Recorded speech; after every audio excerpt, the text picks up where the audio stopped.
Welcome to the SciFi Pubcast. Come for a drink, but stay for the speculation. On this episode, we interview Dr. Randal Graham, professor of law at Western University, and author of Beforelife, a novel that, involves what happens on the flip side when one dies. Beforelife is published by ECW Publishing, and the humor is to die for. We also discuss a variety of geek-related intellectual properties. Spoiler alert, Randal is a fan. And the publishing business. You can't write this stuff, really. So have a drink, put your feet up, and relax. This is the SciFi Pubcast.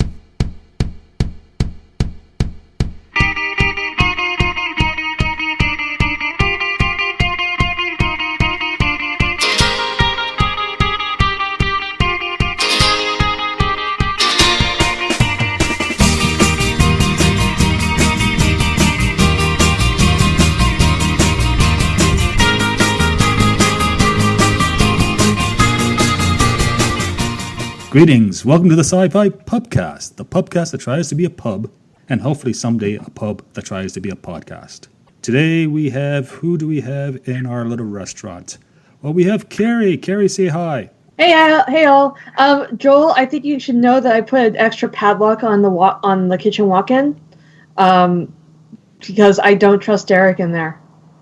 Right, but I already talked to Derek. He seems to understand what he's been doing wrong, and I have faith in him because I don't give up on people. I try to mentor people. I try not to give up on people too, but I just don't trust his food. But listen, this is business, okay? This is cold hard capitalism. We have to actually make money, which means we need to have customers, which means we have to sell a product but it doesn't help if our customers get sick. Oh, God. This is Economics 101.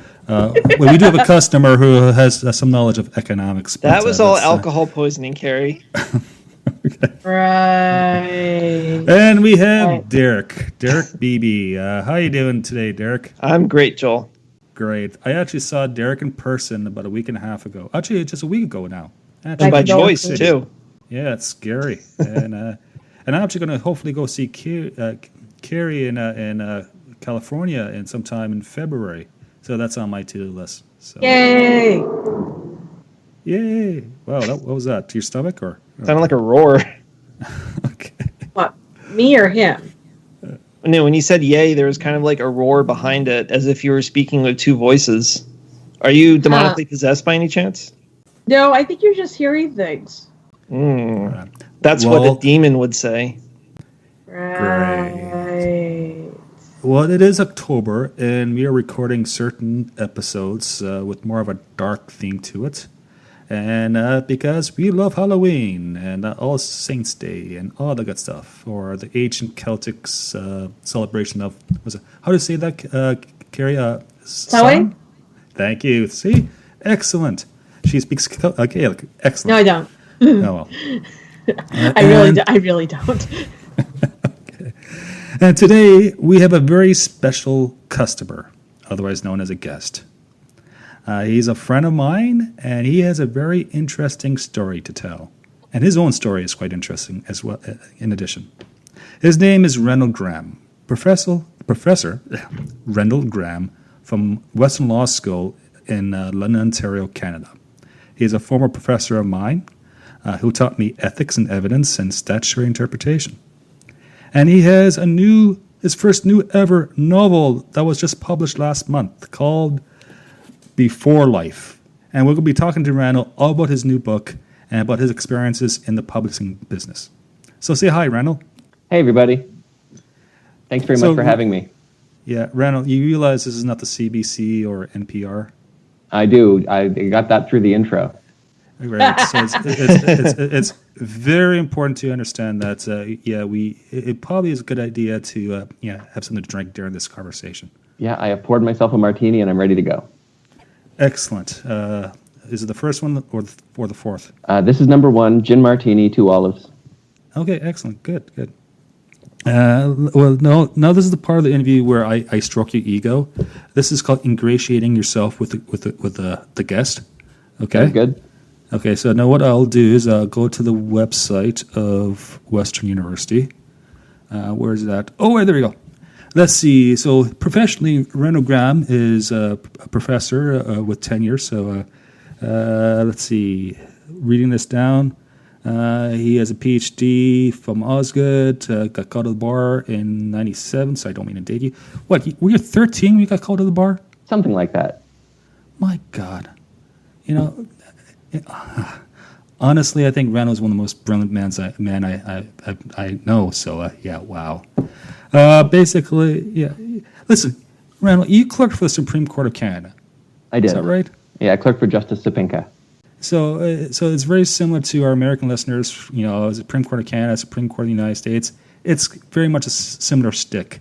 Only the top intellectual types get there with a lot of hard work and luck.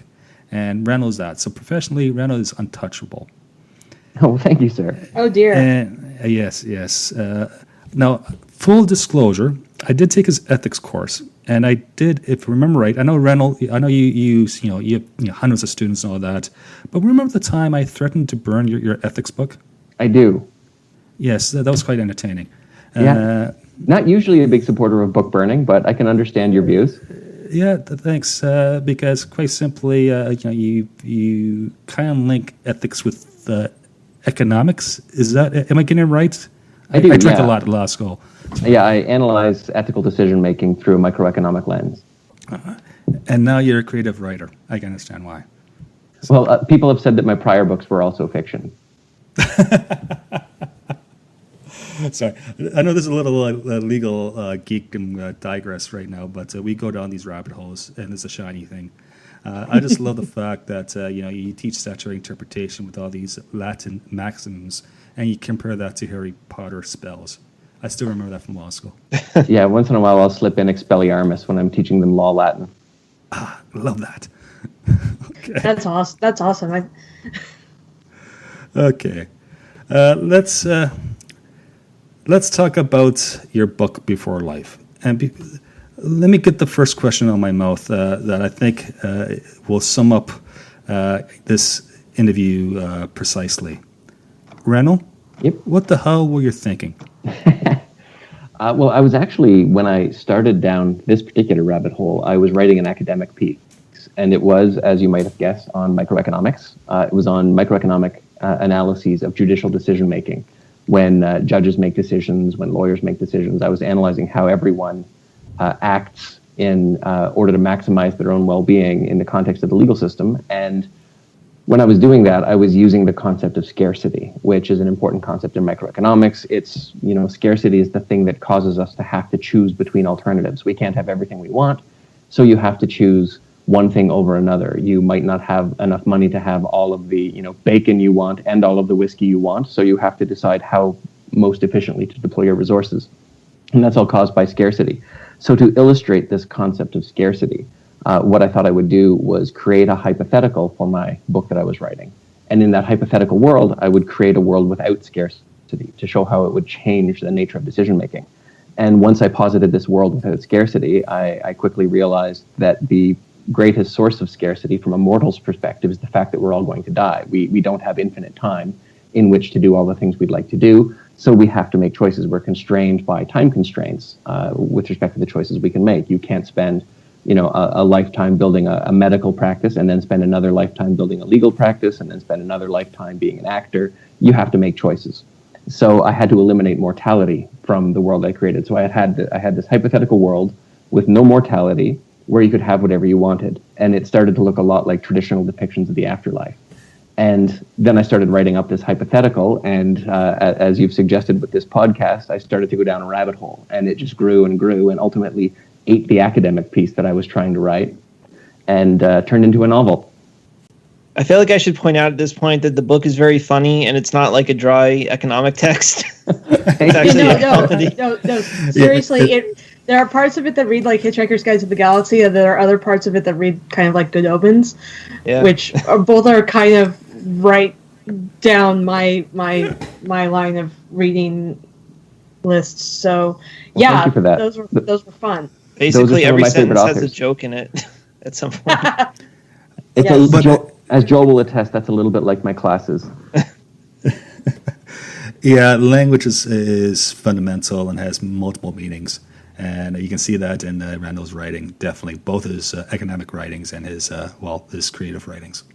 That's excellent. Thank you. I read your book and I finished it last month, and thank you for the free copy. I do appreciate that. Yeah, no worries. And it's neat because this book is not just a plot line, which we'll ask you about, of course, but it's more, it's a puzzle. It's, where is the plot going to lead, and who are these people, and what do they represent, and what is the literary images, and what do that mean, and so it's like an onion where you have to peel back layers upon layers to get to the true meaning, while crying, a lot. From tears of happiness and laughter. Yeah, well, I hope so. I mean, I this is my first novel, and so the only audience that I really know how to write a novel for is me. So I try to write the kind of book that I would enjoy. And I like books that are a little bit of a workout, that stretch you a little bit, that make you think a little bit. And so I try to have lots of little, hidden treasures in the book, if you will, where you could, by reading closely, start to puzzle out who different people are. I guess we should tell your readers, or your listeners, that the premise of the book is that we're situated in an afterlife. The main character dies on the book's first page, spoiler alert, and ends up in this afterlife where people don't believe in mortal life. They believe that people just pop into existence in this afterlife realm, and that anyone who believes they remember having lived a prior mortal life is suffering from something called before-life delusion. So they refer to our mortal life as the before life. And since they don't consider themselves being in any form of afterlife, they don't call their world the afterlife. They call their world Detroit. And yeah, so that's one of the first little gags in the book, and that's really the main issue in the world that drives the plot. The fact that nobody believes in the before life, but this main character, Ian Brown, who dies on the first page, does believe in the before life, and he gets put on various adventures in trying to prove that the before life is real. So why Detroit? A couple of different reasons. One, I liked the sound of it. The name Detroit has a similar ring to the word detritus, meaning sort of leftover garbage. Okay. So yeah, I like. That makes total sense. But actually, the main reason was that Detroit, by all accounts, seems to be something of a dead city that's starting to come back to life. Yeah. Okay. Yeah. And so I enjoy. And also, and there was a little bit of inspiration from South Park, I have to admit. There was an episode that was set entirely in hell. And every time someone would die, they'd reappear again. And people would express surprise that they were coming back. And they would say, well, where was I going to go? Detroit? I forgot that. Yeah. And so I decided, you're going to Detroit. So, Randall, did you do field trips? Because you live, what, 2.5 hours away? I did not go to Detroit at all during the writing of this book. In fact, I haven't been to Detroit since I was a kid. So no field trips, but my editor goes there quite frequently. So not even to Windsor, so you can look across the river? No, that would be lovely, though. Wave at Detroit. I'm a little frightened of going to Detroit now that I think of it as the afterlife. Yeah, I can see that. Yeah. I also love the origin of the city name Lansing. Oh, yeah. Yes. Yeah. I'm glad you like that. Some people find some of the puns in the book a little bit groan-worthy, but I do. It actually kind of made sense because since Lansing's the capital of Michigan, that's where my brain went. Yeah, I like puns. I like a lot of wordplay, and so making fun of the name Lansing was fun for me. I think that was the most impressive thing about the book because, like I said before, every sentence is a joke. There's some kind of trick or wordplay or pun in almost every single sentence of the book. It's pretty dense with jokes. Yeah. Yeah, it took a long time to write for that reason because I can imagine. Yeah, I wanted to cut out any sentences that didn't either contribute something in terms of wordplay or that revealed some level of the puzzles and mysteries that are in the book. I mean, I tried to write the book in a way that if you didn't even notice some of the mysteries that are in there, you could still have fun with it. You could still enjoy it and read it for the basic plot. But then I sort of envisioned people who might want to endure a second or third reading and then realize that there are other hidden mysteries in the book that they might not have known about the first time through. Some of them we were talking about before we started recording that Carrie picked up on quite astutely. And I had a lot of fun putting that in and hearing back from readers who've read the book who either want me to confirm their views about little mysteries in the book. As I was saying earlier, when we were talking about the premise of the book, the people in the afterlife don't remember having lived a before life. So it occurred to me early on when I was writing the book that I could actually populate the Detroit with actual people who have died. And so there are lots of historical characters in the book who don't remember having lived their mortal life on Earth, so they don't remember any of the experiences with which we would identify them.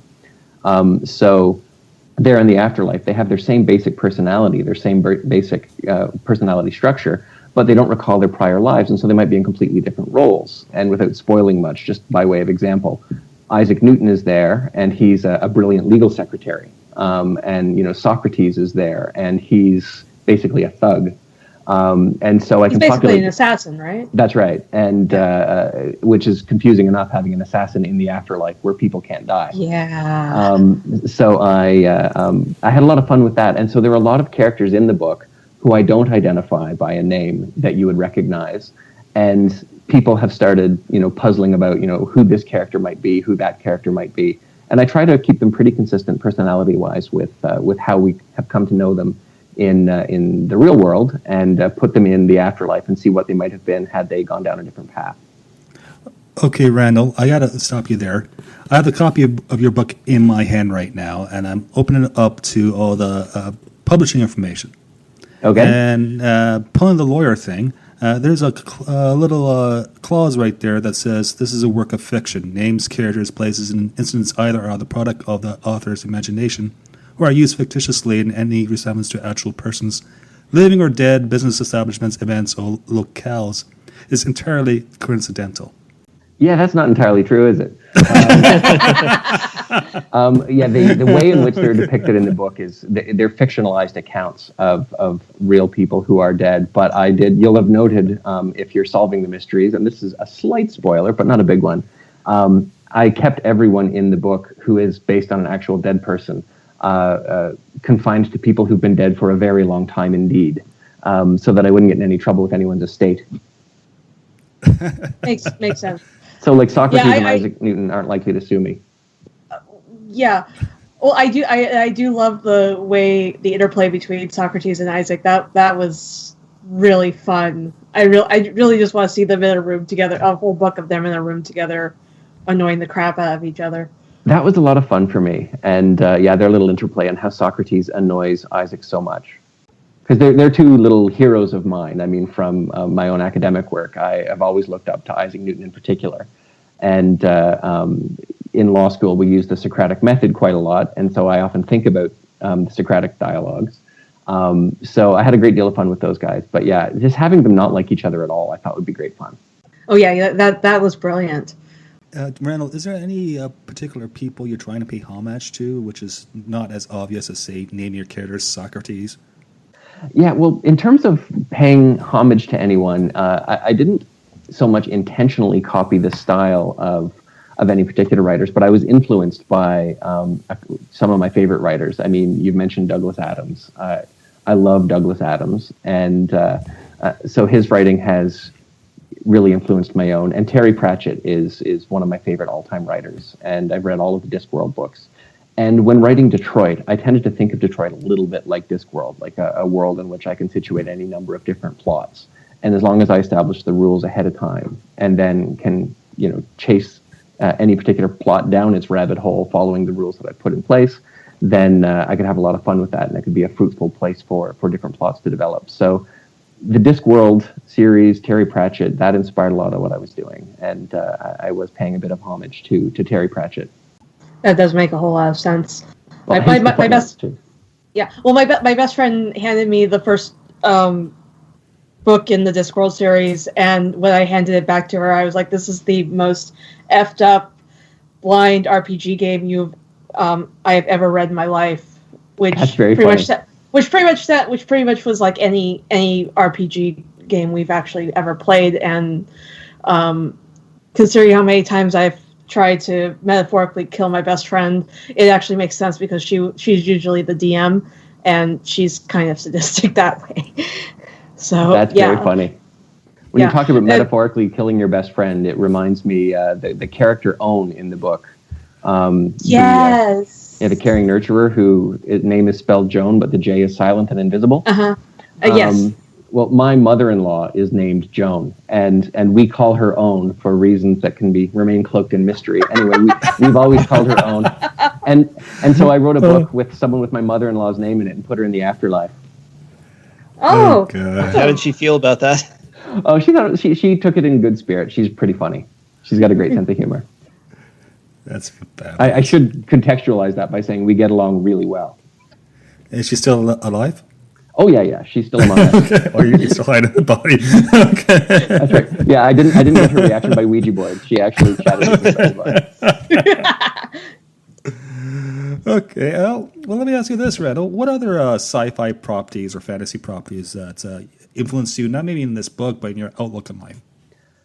Well, a lot, actually. Sci-fi and fantasy are some of my favorite genres. So I've already mentioned the Discworld series, really important to me. I love the Hitchhiker's Guide to the Galaxy series in all of its iterations. I've got the recordings of the original radio plays. I've got the audiobook version. I've got various iterations of the written version. So I'm a big fan. And in terms of movies and television, I'm a big Star Trek fan. I loved the reboot of Battlestar Galactica. In terms of sci-fi on TV that influenced Beforelife, Babylon 5, probably the biggest science fiction influence on Beforelife, just in terms of the way the world was set up, and also the Valen storyline in Babylon 5 and the Jeffrey Sinclair story there, but someone having a different life than the one they actually remember having led. Mattered a lot to me as I was writing this plot.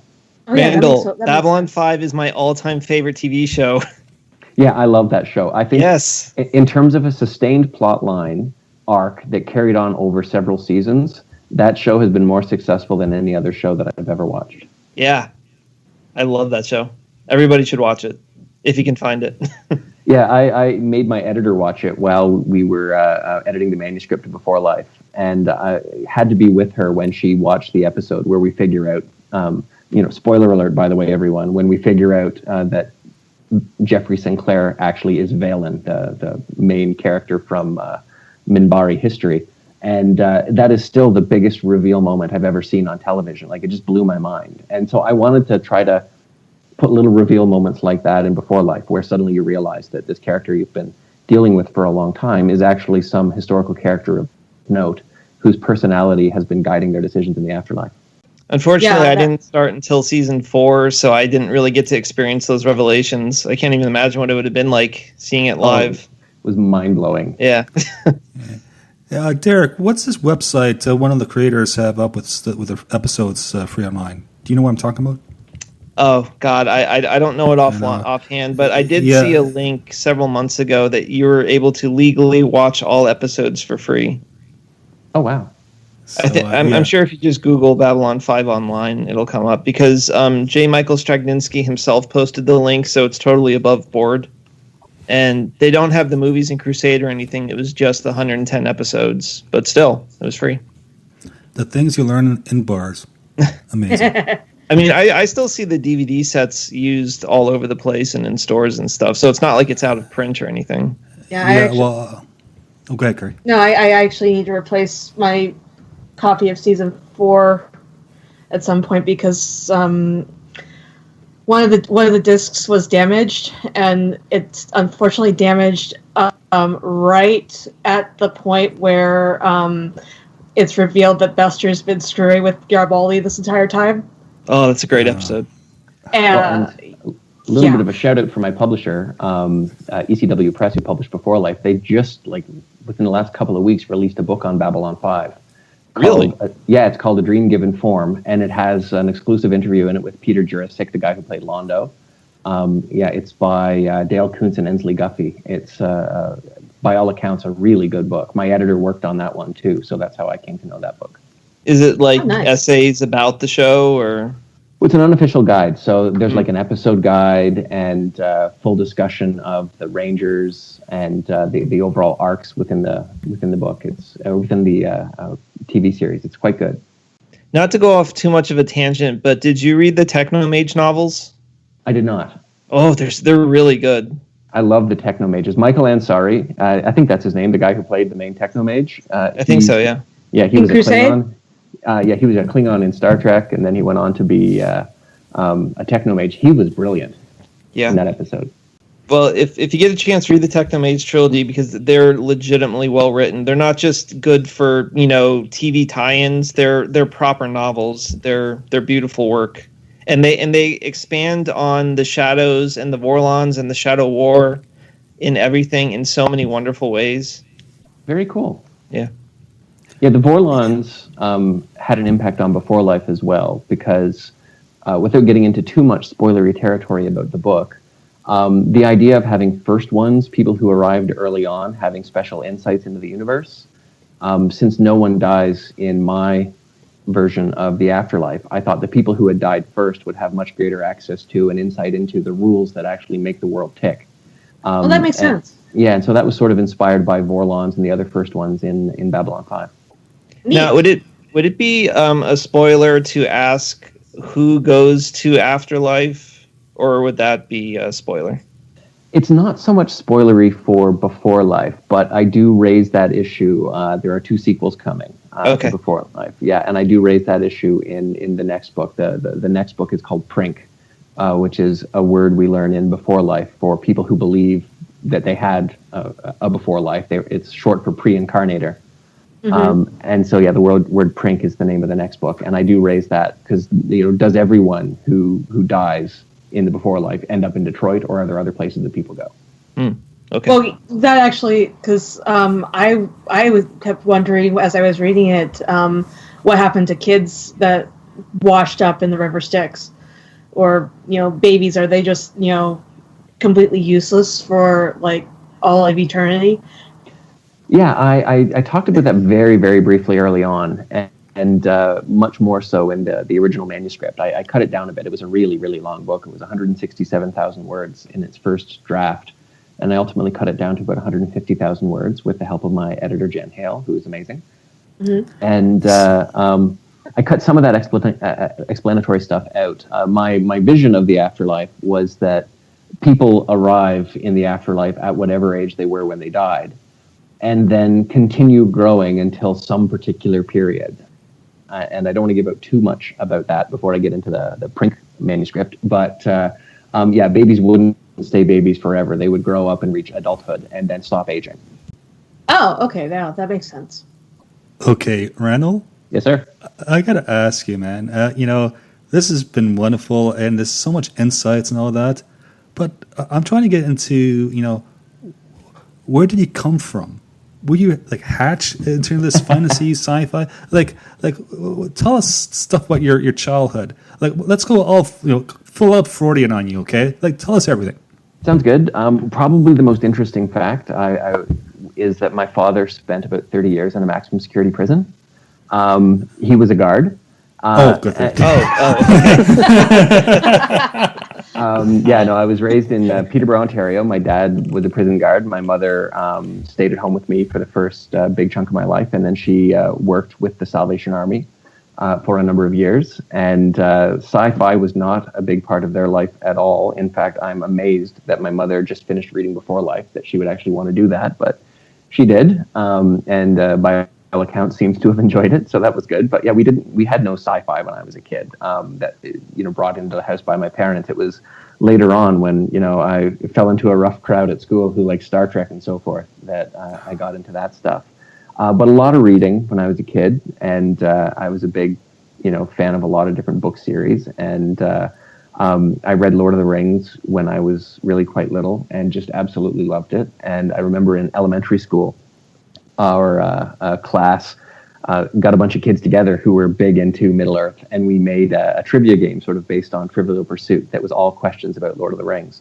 And we used to, chill out together and play that game at recess. And our teachers encouraged us because this seemed better than, throwing kids into snowbanks and whatnot.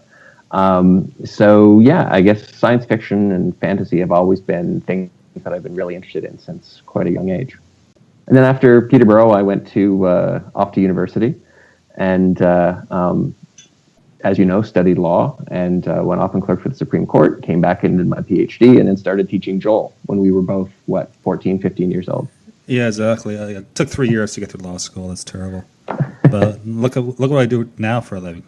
Okay. You do a lot of things for a living, sir. Yeah. Well, that's not mention my current employer. Okay. I won't. Yeah. One thing I gotta say, Randall, is that we've been talking to you for maybe a half hour now, and you've yet to mention Star Wars. What's your opinion on Star Wars? I, as a kid, was always the guy who would defend Star Wars over Star Trek. Like, I always thought, like, Star Wars is the absolute best. You know, all of my Star Trek friends, I would, I liked Star Trek, but Star Wars for me was the ultimate. In fact, Star Wars was the first movie I ever saw. In 1977, I would have been 6 years old. And I remember a lot of my friends had already seen Star Wars in the months ahead, and I hadn't seen it. And I went to my dad and I just begged him, please, please, please take me to see Star Wars. And finally he relented, and my dad and I went off to see the movie. And I'd never seen a movie in the theater before. So we're in one of those old style theaters in Peterborough, Ontario that had the closing curtains that close in front of the screen. And so we're sitting in the audience listening to the music playing while we wait for the movie to start to get up and running. And I leaned over to my dad and I said, so are the actors getting dressed and rehearsing now behind the curtain? Yeah, because I'm 6. I haven't seen a movie, right? And Dad said, well, no, it's like a big TV screen. And I said, so why are we watching this at home?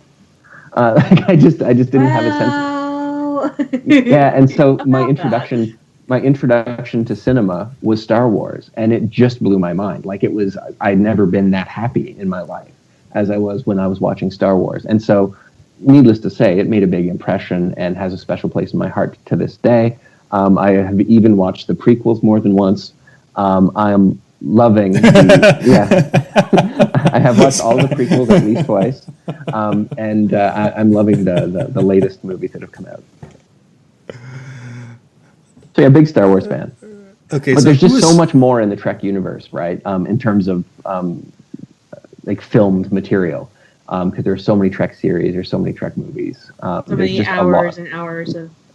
Yeah. That's right. So there's a lot richer of a narrative there if you exclude the books. That's their own little universe. But in terms of filmed narrative, there's a lot more meat to the Star Trek universe at this point. But I yield to no man in my appreciation of Star Wars. I absolutely love it. Well, there are, a metric ton of Star Trek novels too. I've read quite a bit of those as well. I liberally cross streams all the time. Yeah, I do love both series. Well, how do the people break down on the podcast? Are you primarily Star Wars, Star Trek? It depends on. For me, it depends on what I'm watching. If I want more fantasy, it's Star Wars. If I want more science, it's Star Trek. And sometimes the two intermesh. Star Wars is also the first movie I can remember seeing when I was like 3, and I don't remember when I started watching Star Trek, but occasionally my parents would let me stay up and watch the original series back in the 80s. Well, now you've raised something that I have to pursue. If you like Star Wars for fantasy and see the distinction between fantasy and science there, where do you stand on midichlorians and the attempt to science the Force? I get what they were trying to do, and sometimes they do need... Sometimes, yeah, the teching of the tech does happen in Star Wars. I think I'd said this about one of the prequel novel to Rogue One, is that there's a lot more teching of the tech in Catalyst than I was prepared for. But it's actually, I actually like I like the technical stuff. So I get that they were trying to explain on a scientific level how someone would have more force ability than someone else, but it did kind of quash the mystical side of it. Yeah, I really liked the mystical side. I enjoyed the Force as this sort of unexplained mysticism, rather than, you've got more steroids in you or something. In defense of midichlorians, it's not that they cause the Force, it's that they're attracted to people who have a strong Force potential. So he wasn't saying that these little microscopic organisms create the Force. He was just saying that they were entities that were drawn to people who were forceful. I wasn't really opposed to them trying to explain the Force in the movies. They've done that before in some of the novels, or they've tried to anyway. So that was fine for me. It just the original trilogy, they're going off of stuff that has basically been forgotten for 30 years. So if there were if there was a study of midichlorians or whatever in the prequel era, I get that that's not something that would have carried over to the original trilogy. Okay, Randall, I have a question for you. Alrighty. What is your theory on Snoke? Go. My theory on Snoke. I haven't really developed a theory on Snoke. I'm not. Oh man! Yeah, believe it or not. As soon as Rey appeared in the trailers for the first reboot movie, or the first sequel rather, I thought, oh, she's got to be a Palpatine. So that's the one theory I've sort of been doubling down on. Now, in terms of who Snoke is and how Snoke relates, that is an interesting theory. I haven't heard that theory. Well, I very commonly. She has a British accent, right? And she. Well, Leia on occasion has a British accent. That doesn't. She's totally faking. Yeah, but yeah, is she a Skywalker? I thought that would be too like serving it up on a platter to make her a Skywalker. We've already got a Solo accounted for. We know that this series is given toward having familial relationships explain why people have particular powers or visions or memories. And just because that's a trend, I mean, it could be that Rey is not related to anybody that we know, but I doubt that. But it just struck me that she was going to be a Palpatine. Keep the Emperor's granddaughter hidden from her. I can't really imagine the Emperor stooping to having sex with someone, though. I don't know if I want to. And why do you think he would have to stoop? Probably could still have. I'm sure they could have, found some way of, artificial insemination or something. I mean, there was a theory, I think back in the 90s that, or not even in the 90s, when The Phantom Menace came out, that somehow somehow Palpatine could have fathered Anakin, and not through the Force.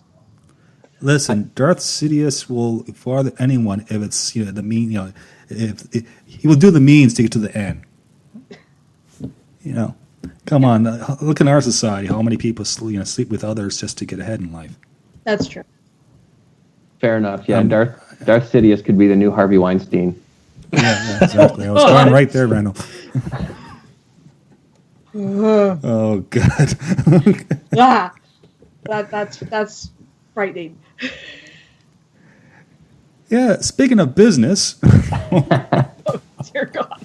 And Palpatine. I've ruined everyone's day. No, it's okay. Let's talk about the business. No. So publishing. Yes. Did you have like a magic button you pushed and you got published? No. In retrospect, it feels a lot more like that happened, but at the time, it certainly felt like a slow process. I wrote the book with no promise of it being published by anyone. I didn't have a contract to write the book when I started it. I just, as I mentioned earlier, I was working on this academic piece and then started writing Beforelife, and then decided it was going to be a comedy, and it just kept spilling out. And I wrote it knowing full well that there was a strong chance that it could be a complete and utter faceplant, and nothing might ever come from that. And I would have been disappointed, but I prepared myself for that. I'm highly risk averse. I've always wanted to be a novelist since I was really, really young.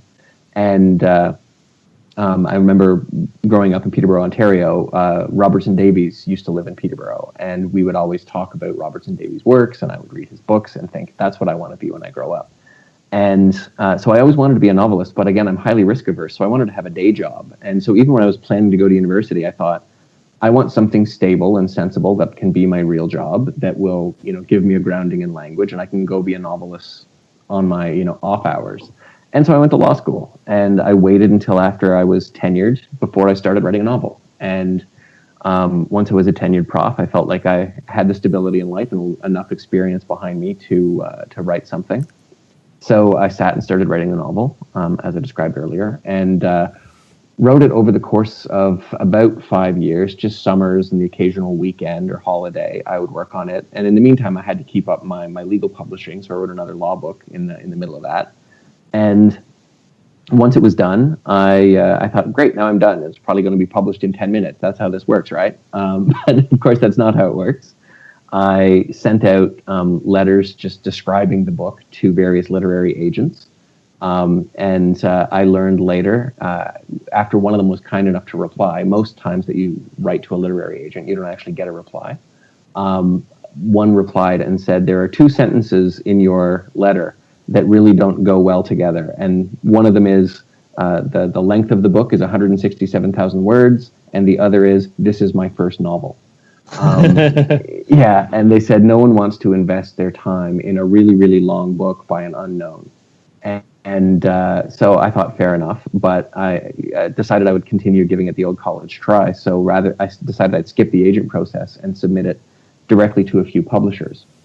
I had a few nibbles from agents, but I decided I would try to go directly to publishers. And so I sent it off to 3 publishers, one in Canada, one in the UK, one in the States.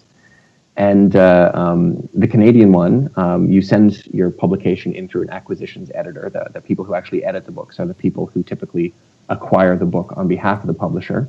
So I heard of this particular editor at ECW Press through another former student of mine, a fellow named Corey Redekop, who's written a few novels.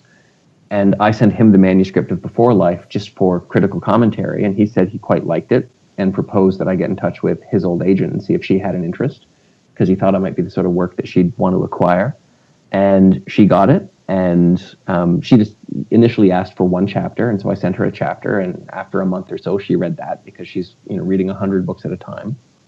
And then she asked for a few more chapters, and I sent her those, and a few months passed, and she read those and got back to me and said she really liked those and asked for the rest of the book. And so I finally sent her the whole book and waited probably close to a year for her to have the time to be able to read the book. And when she finally got around to finishing reading it, I work at home a lot. I'm a law prof, and I don't have to go into the office on days that I'm not actually teaching, so I sit and work at home.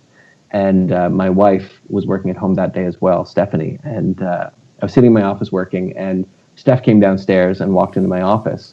And I was sitting at my computer, and I was crying. And she thought something horrible had happened and came in and said, what's wrong? And I pointed at my screen, and there was an email from Jennifer Hale, the acquisitions editor, going on line by line about how much she loved the manuscript for Beforelife and how she wanted to acquire it for the publisher. And so that was the day I found out that I had a chance. And it would be almost another year after that before the publishing company itself, all of the higher-ups in the company, would read it and make a decision. And so it does take a long time. It's a long, slow process, especially when you write a very long book and you're dealing with a publisher who puts out a lot of books, because they have to be reviewing lots of manuscripts all the time. So I finished the manuscript in 2012, and the book came out in 2017. So it was about 5 years from completion of writing to it hitting the shelves. Wow. What did Penelope think of it? Well, Penelope sat with me. Penelope is my Himalayan kitty. I should just tell your listeners. And no, the spouse in Beforelife is not named after my cat. There is a Penelope in Beforelife. There's a joke in it for. That's right. One of the not so subtle aspects of Beforelife is that the structure of the book loosely follows the structure of Homer's Odyssey. And Penelope in the Odyssey, the wife of Odysseus, is this really, really strong female character. And I wanted to base my main female character in the book, or one of my main female characters in the book, Penelope, on her. And I've always been a big admirer of that character, and my cat is named after that Penelope as well. So both the female character in my book and my kitty are named after Penelope from the Odyssey. And Penelope, the cat, sat with me a lot while I wrote this book. She's not the most active little kitty in the world. She's a Himalayan, so she is for display purposes only. And she sat with me, and that was a lot of fun, sitting with my cat writing a book. I'm surprised to hear that you were going straight to the publishers, because my understanding was that in this day and age, you basically need an agent for any publisher to even look at you. No, I think that's still largely untrue. I mean, you do hear that sometimes, but I think something like 70% of first-time novelists publish without an agent. It's the last data that I've seen. It could be wildly incorrect, but it's, I mean, once you have representation, it is easier, but, you know, I got a bit lucky and really happy with this publisher. ECW has been fantastic. And David Caron is the name of the publisher with whom I work primarily at ECW. And he's been a big supporter, and they've just been a great group of people to work with. So I did get quite lucky. But for those of you who are contemplating publishing, I really do recommend sticking with it and trying to get a solid publisher, because they can make your life a lot easier than trying to self-publish and control the process yourself. I guess that's more about, you know, I think in America there's like the big seven that do most of the publishing. So I guess if we're talking more like mid-level and lower publishers, that holds less true. Oh yeah, if you want to get published at, you know, HarperCollins or something, chances are you're going to need someone advocating on your behalf. Absolutely. As a first-time novelist, though, that doesn't tend to happen. So usually you're going to go with an indie publisher, or you know, sometimes you strike gold and get an agent. But I wasn't enjoying the agent-seeking process, and I had my legal work to get on with. So I just went directly to the publishers, and it worked out for me. Lightning struck. Randal, you were at Word of the Streets in Toronto a couple of weeks ago. How was that experience, being an author and meeting members of the public and members of the publishing business, and hands-on in front of, was it Queen's Park? No, that was down at Harbourfront. How can they change it? So yeah, they've moved it down to Harbourfront, which was good because it was about 8 million degrees outside. And as you know, I always wear a suit or a suit jacket or things of that nature when I'm out. And so I was sweltering, but we're right beside the lake, so it wasn't too bad. That was really cool. I was on a panel of people dealing with speculative fiction or sci-fi, and we were talking about, you know, creating worlds where the rules that apply aren't quite the same as the rules that apply in the normal world, the day-to-day world that we have. And it was neat getting to be on a panel with other authors and talk to them about their fiction and their process and how they write, and talk to the audience about how each of us writes. It was really neat. It was the first time that I've met fans of my work. I was sitting in the audience for the panel that spoke before my panel went on, and I heard this person gasp behind me and say, "Oh, it's the author," and I turned and she was talking about me. And that really sort of flipped my lid a little bit. I've never had anything like that happen. I mean, I've written books before, but I've had to assign them as mandatory reading in order to get anybody to read those things. So yeah, for good reason. That's right. It was a little bit different to have, you know, a member of the public who I hadn't met or who wasn't studying a topic on which I had written a book and therefore had to read it, decide that they wanted to read my book and like it. That was really gratifying. So Word on the Street, it's a great way for fans to mingle with authors. There were authors there who I really wanted to see. And it was a really great event. It's a lot of fun, and a lot of people who are interested in the sort of the literary game are there. And it's nice to meet a bunch of like-minded people. It's a little bit like going to a sci-fi convention. I went to my very first sci-fi convention this weekend, London Comic-Con, and seeing a bunch of people together who are interested in a similar set of topics, who are there, you know, drawn together by mutual interest and camaraderie. It's a really pleasant experience. London, UK, or London, Ontario? London, Ontario. Yeah, okay. I didn't. There's a big difference. That's where I live. I didn't venture quite that far afield, but yeah, London, Ontario. William Shatner was here. I didn't go to his presentation, but it was a really good time. Randal, do you have any advice on people who are trying to build their own worlds as writers? For me, the main thing was consistency. Make sure that your world is internally coherent, internally consistent. When I started writing this process, I hadn't gotten quite used to writing a first draft on computers. So I have all these longhand notebooks from the first several months of writing Beforelife. And there's not any dialogue or plot in any of those first notebooks. I'm looking at them on my shelf right now. There's about 12 of them looking at me back. And they all contain notes on physics, biology, politics, law, government, the structure of the world, industry, business, how all of that stuff works. What happens if someone gets injured in the afterlife? If you're immortal, does that mean that injury is impossible, or do you regenerate from injury?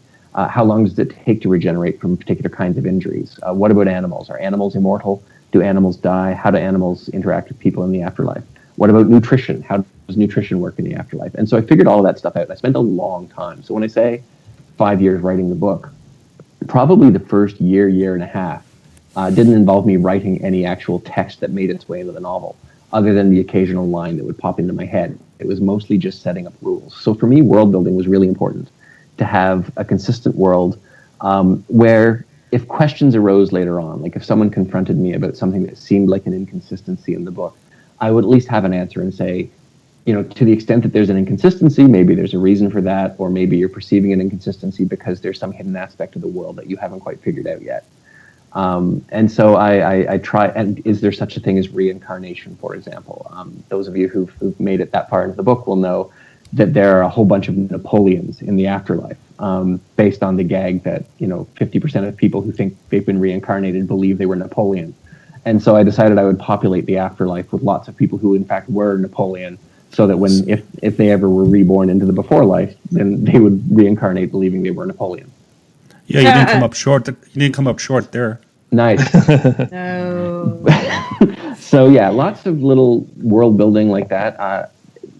Sometimes that's important. It's not necessarily important, though. It depends on your own process as a writer, because Douglas Adams liked nothing more than creating inconsistencies and craziness and just flying by the seat of his pants, if you read his fiction. So, consistency is important if consistency is important to your world. But having your own set of constraints, deciding the kind of world you want, if you're cool with complete inconsistency, that's great. That wasn't the kind of world that I was going for. And for me, that level of structure made it a lot easier for me to write my plot, because I had all the rules laid out. I knew how the world would react to people trying to achieve particular goals, and then I could just let my people out into the world and see what happened given the rules that I'd established, and try to make it fun too, of course. Well, it was definitely fun. Thank you. Do you have any specific advice on new writers on their writing and how to get published and how to actually make a living off of this? For me, in terms of writing process, I've been writing for a long time. I mean, Beforelife is my fourth book, but it's my first work of fiction. And the same rule for me applied with all of my books and all of the articles I've written, and that is you write a lot better the more you're reading. So read everything all the time. Like, just as if you're constantly reading, you will find inspiration. You will find that you get a greater facility with the basic tools of the trade, and that is grammar and structure of language. Your vocabulary will improve. I mean, all of those things develop as a result of constant reading. And I read so many books while I was writing Beforelife. Like my pace of books per month was way up while I was writing, because that was how I would structure my day. I wouldn't come down and say, I'm going to write 5 pages today. I'm going to write 1,000 words today. Instead, I would just come into my office and start reading, and I would read until I needed to write, and then I put whatever book I was reading down and just start writing. And for me, that's how that works. That might not be how it works for everyone, but I do find that whatever genre I've been writing in, whether it be academic or fiction, that the more you read, the better you get at writing. I know that Derek has published. I don't know if that's his experience as well. Yeah. The other thing I would add is don't go into writing to make money. Just do it because you want to write. Because I'm going to make up a statistic and say 99% of people who write a book never get published. And of those who do get published, 99% of them aren't able to quit their day job. So it's definitely not something to do for the money, or to think that you're going to be able to quit your job after you sell your first novel. I made almost no money on my first book. I was with a very low level publisher. I'm sure yours was a better deal, but I'm very content with my publisher, and we've the sales have been better than I'd anticipated for a first novel. I'm completely gratified by how it's been doing, but I know quite a number of authors, and virtually all of them have other work.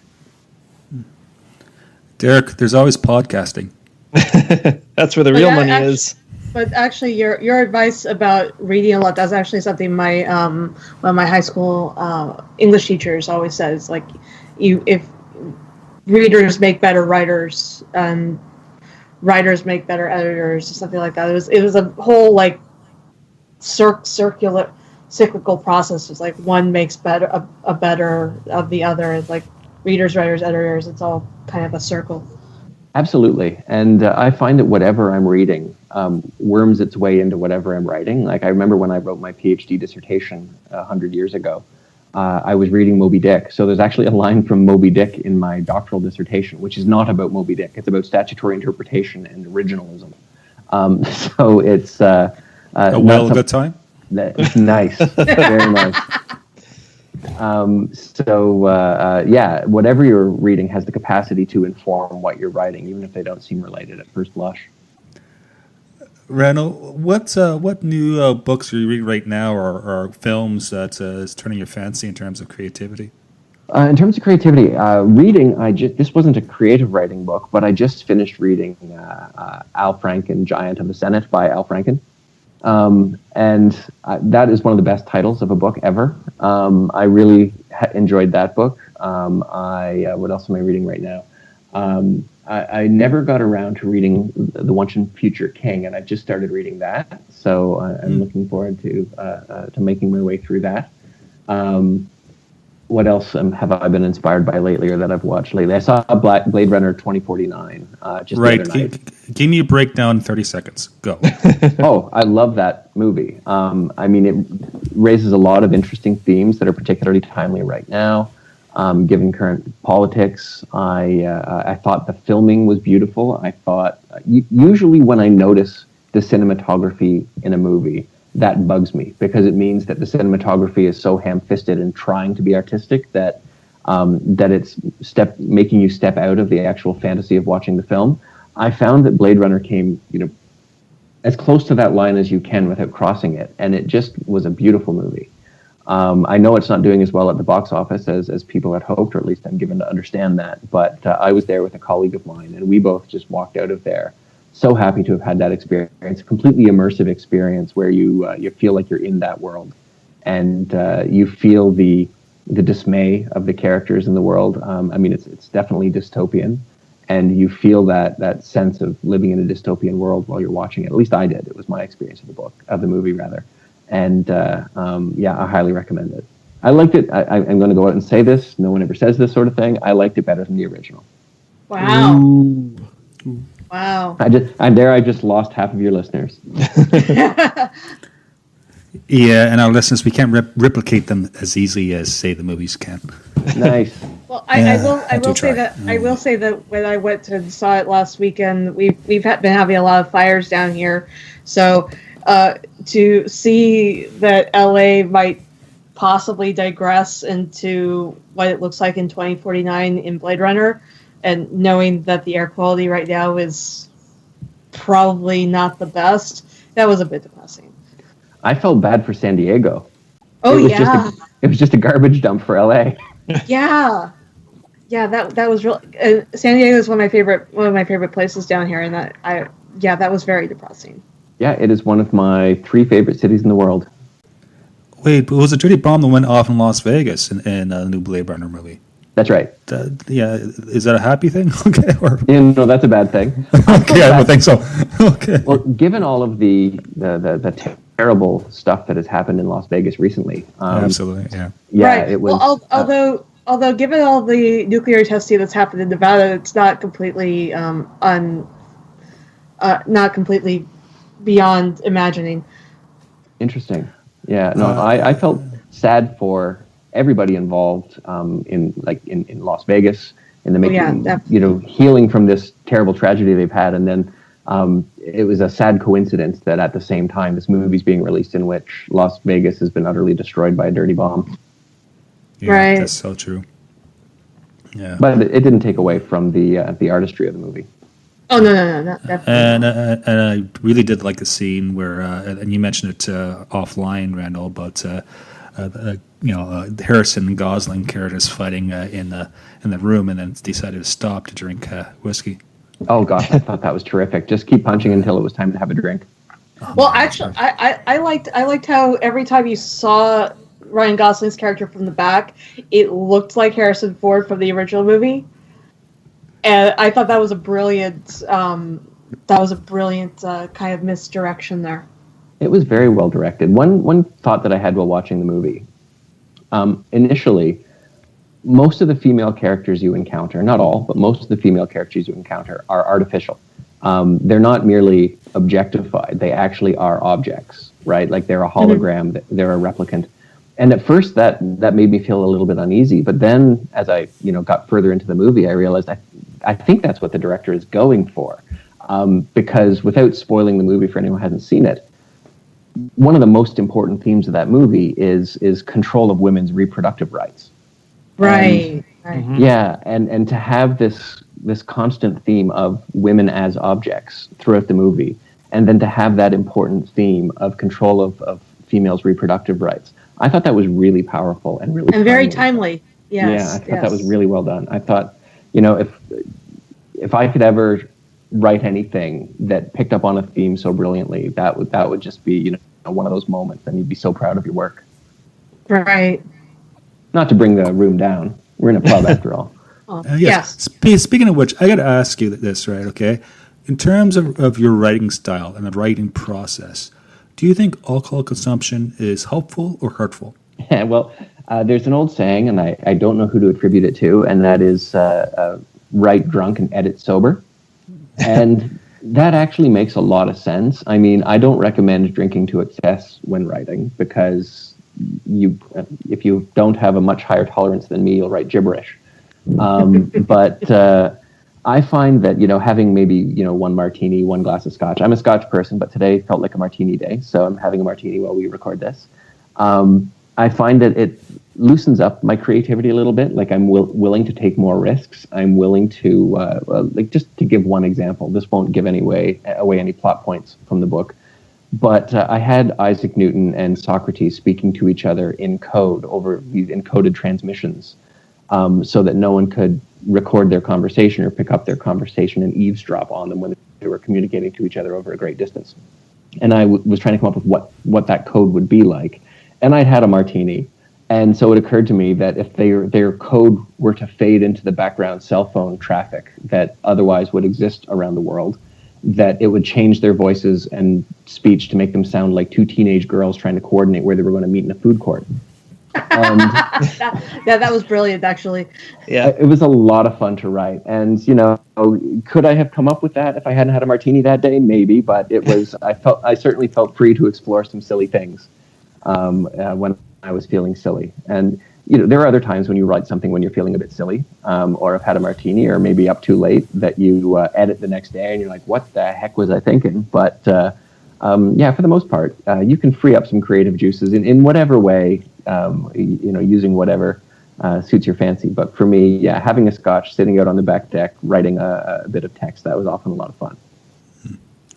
So, Randal, what's next? Movie options? Are you going to quit being a professor and go to med school? What are you going to be doing? We have optioned the movie rights. The screenplay has been written, not by me, but by a screenwriter. I've read the screenplay. I expected to hate the screenplay because one never likes to see anyone else's treatment of one's own work.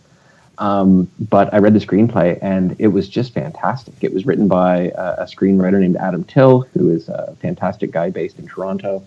And he's done a lot of good work. He did a show called Billable Hours a few years back. He's worked with a lot of major studios.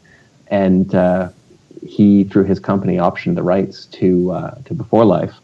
And I really enjoyed the screenplay. Now, the fact that the screenplay has been written and the movie has been optioned doesn't mean that it will be made. It's still possible that it'll never see the light of day. But that was really gratifying. And we sold the audiobook rights. The audiobook is now being produced. It seems like some things are still happening. And as I mentioned earlier, I've got book 2 and book 3 are now being written.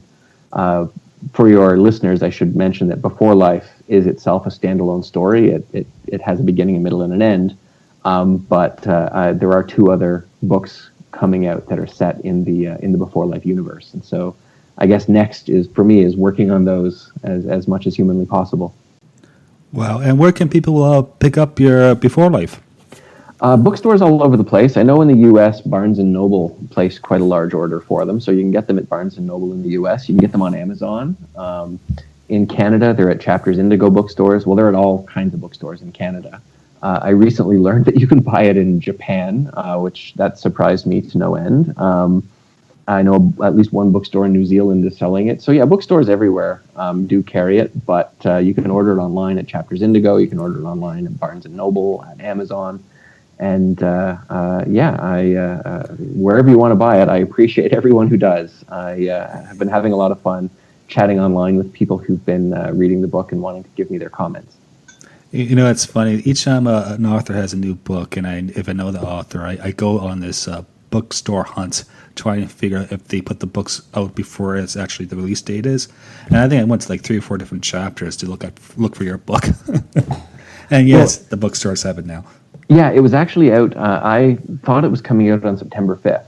And the Sunday before that day, so that was like 4 or 5 days earlier, I was sitting at my computer minding my own business, and I went on Facebook, and a former student of mine who graduated just a few years ago posted this picture of the Chapters Indigo in the Toronto Eaton Centre. And there was a huge display of my book under the new and hot section, which shocked me because it's been a long time since anyone called me new or hot. And there was this pile of Beforelife books there, and it was several days before the book came out. And I didn't know that was a thing. Like, I'm such a neophyte when it comes to fiction publishing that I thought, the date of publication was the date of publication. But once bookstores receive the boxes of books, unless it's Harry Potter or some major newsworthy event, they can put it on the shelves whenever they want. And so, at the very end of August, they put the books on the shelves and started selling, and they sold out really fast. So that was gratifying, and they've now restocked. So hopefully you'll be able to find it at bookstores near you. I don't think they're supposed to break street date, but most employees just don't pay attention to what date is on the box, and they just put them out. Yeah, my publisher told me once I contacted them and said, "Hey, they're selling already." They said, "Oh yeah, that happens all the time." Yeah. They said it's one of those things where they just don't pay that close attention. And also, when you go and they say we're out of books, that may or may not be true. They may not have found another box that has fallen down behind the John Grisham novels or something. And, they'll find another box of your book. Well, in the interest of fairness, Randall, do you have any questions for us? Yeah. Well, how are you guys doing with the podcast? I mean, I've been a big fan. I know you've got 6 out. I've listened to the first 4, and I've been listening to them since they first came out, and I'm really enjoying it. Are you finding that it's getting easier? Are you finding that you're reaching more fans? Like, how's this experience been for you guys? It's been positive. It's been, I think our fan base and our download numbers are increasing. I think it's challenging trying to get decent content out that people want to listen. There's a lot of podcasts out there. There's a lot of science fiction podcasts out there. I know what we try to do is make a decent, informed conversation that's approachable, And so every 2 weeks we really try to drop a show. And our big news is that we're going to be part of a new podcasting network called When Nerds Attack, which is huge for us. So we're looking forward for that to get off the ground. It was announced last week, and we're slowly stepping up on that. But congratulations. In the meantime, we have our own feed on iTunes or Apple Podcasts, as they now call themselves now. And we're also on Google Play. It's been great in the sense that with the technology available, a laptop, a mic, a Skype call, you can have these conversations. Like, I'm in Ottawa right now. You're in London, Ontario. Derek, where are you? Mars? And Carrie is in California. And we're talking. So that's amazing. I think the biggest hurdle, besides the sound quality stuff, is scheduling. Trying to get people with lives together for a couple hours to talk about this. Yeah, that's where sometimes shows are delayed. I know with us, my original vision for the SciFi Pubcast is to have it like a pub, which means the more the merrier. So I think we're going to bring some more people on board. I think if people are available to come on and talk about this, whatever the topic we set, that's great, because it's okay to listen and just to insert 1 or 2 different insightful lines. Well, I'm happy to be involved whenever you guys need a fourth wheel. I'm happy to participate. This was a lot of fun. Oh yeah, actually that's because I know a lot of people think having a giant Skype call with 10 or 20 people is unmanageable. I think it can be manageable if people just stick to the points and listen. I think I want to build this podcast as a community thing. So absolutely. We usually record on the weekends sometimes because of scheduling issues. So usually a Saturday evening or a Sunday afternoon. And we have a good idea for the next show, which can be our Halloween episode, the best deaths in science fiction. It's all about mortality. That's very cool. Which goes hand in hand opposite of our subject today, kind of. Well, I have a book to recommend for you guys that you may enjoy quite a bit. Then, speaking of mortality and Halloweeny type things, I mentioned a colleague of mine, Corey Redekop, has written a couple of novels. One of his is a zombie novel called Husk, and it's really perfect for Halloween if you're looking for something Halloweeny and deathy to talk about. I can't recommend that book enough. It's the story of a zombie who continues to pass as being alive and gets jobs as a zombie actor in various productions. Nice. So a former student of yours? Yeah, I taught him at the University of New Brunswick. No, the zombie. Okay. Oh, that's right. I'll have to check that work out. on Bay Street. Okay. So, as you've been continuing on with your podcast, the one question that I'm sure a lot of your listeners will have is: has Derek's cooking improved at all? No. Yes, definitely. No. We have less That's lawsuits. up to interpretation, I guess. I've actually thought of a new slogan for the pub: the SciFi Pubcast, where the meat is still wiggling. Oh God. Well, that also is open for interpretation. Yeah, it's there's a social assistance program. Okay, I get Derek for very cheap, so The hamburger will try to crawl off the plate. You need to let me back in the kitchen. So we can't keep poisoning our customers. You know what? How about this? I'm all about mentoring and sharing knowledge and training people. So, Kara, why don't you go back? Why don't you go back and teach Derek how to cook? Okay. Are you trying to set up a murder mystery here? Well, at least show him how to, not burn the pans. How to boil water? That's maybe? what makes the flavor. Yeah. No, that's not how it works. That's how you get that nice metallic taste in the meat. No, that's not how it works, Derek. There's times in my life where I want to redefine who I am. This is maybe one of them. Okay. All of my chef Randall, instructors are groaning in my head. Thank you. Yeah. Randall, I would stick to the beer, bottled beer, so they can make sure it's not tampered with. Thank you very much. Good advice. Hard liquor with high alcohol level that kills bacteria. So where can people find you, Randall, on social media? On social media, I'm Randal_Graham on Twitter. I'm on Facebook, and I post quite regularly to both of those. And you can find me, all of my contact information can be found at the University of Western Ontario Faculty of Law website.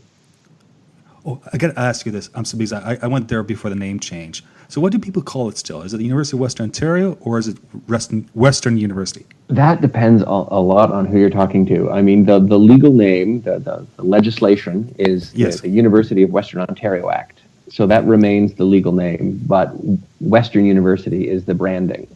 And it's been a little bit controversial, but we're generally on the web known as, the law school is Western Law instead of the University of Western Ontario Faculty of Law, which doesn't exactly roll off the tongue. No, so Western Law is what it's largely known as. Okay.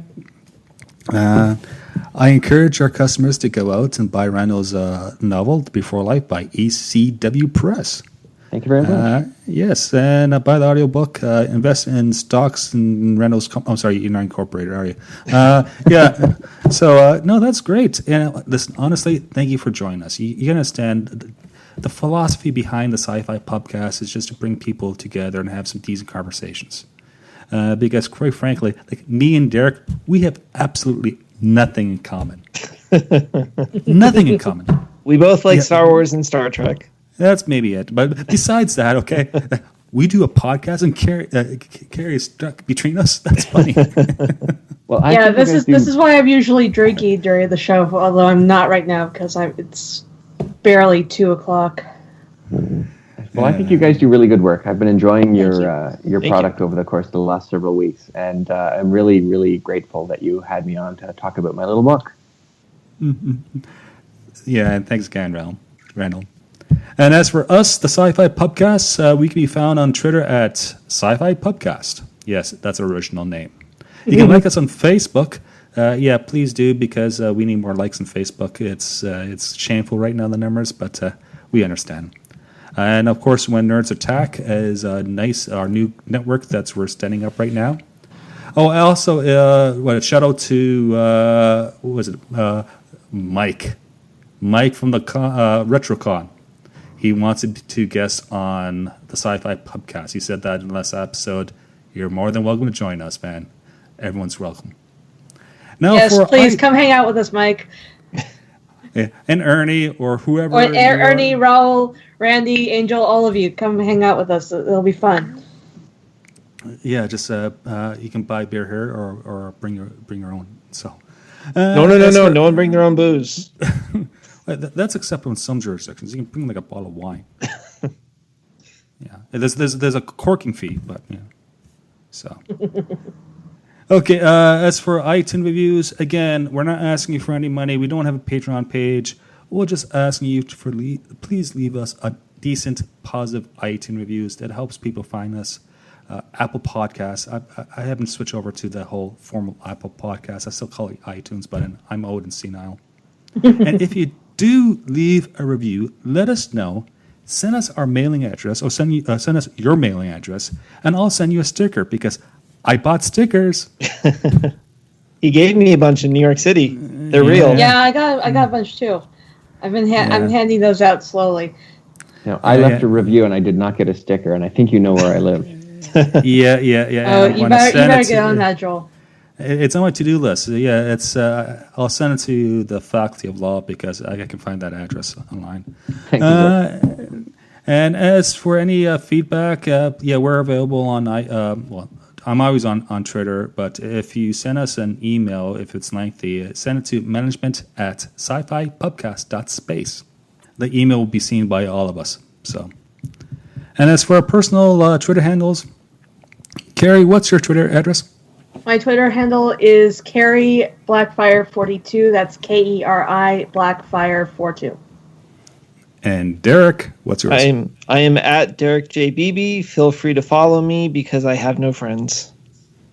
Aww. No. That made me sad at the end of the No real friends, Derek. You have lots of make-believe ones, right? Yes, I have imaginary internet friends, but not real friends. Yeah. Oh, wait, listen, Derek, how was your Disney World trip? Oh, it was wonderful. I got to go to Pandora and ride the Flight of Passage, which is seriously an amazing ride. They've made so many advances in ride technology now. It was amazing. I got to ride it 3 times, fortunately, and I can't wait to ride it another 300 times. And the setting of Pandora was so incredible. There are floating mountains over your head, and you walk under them, and they are humongous. It was incredible. You were completely taken away, total immersion. It was an incredible feat. So I can't wait to see what they do at Star Wars Land, because it's going to be incredible. Galaxy's Edge. Yes. Yeah. Thanks, Derek. My Twitter handle is my first name, Joel, Joel, _ my last name, Welch, Welch, just like the grape juice. No relation. I'm poor. And that's closing time. I hope everyone gets home safe and drink responsibly. Responsible. Have a drink, Joel. No, it's my speech impediment. Responsibly, okay? And we'll see you next time. Take care, guys. Bye. Bye. Music provided courtesy of Logan Rathbone. Podcast logo by Drew. Copyrighted Joe Welch. Listen responsibly. And we can't wait for your next visit to our fine establishment. Cheers.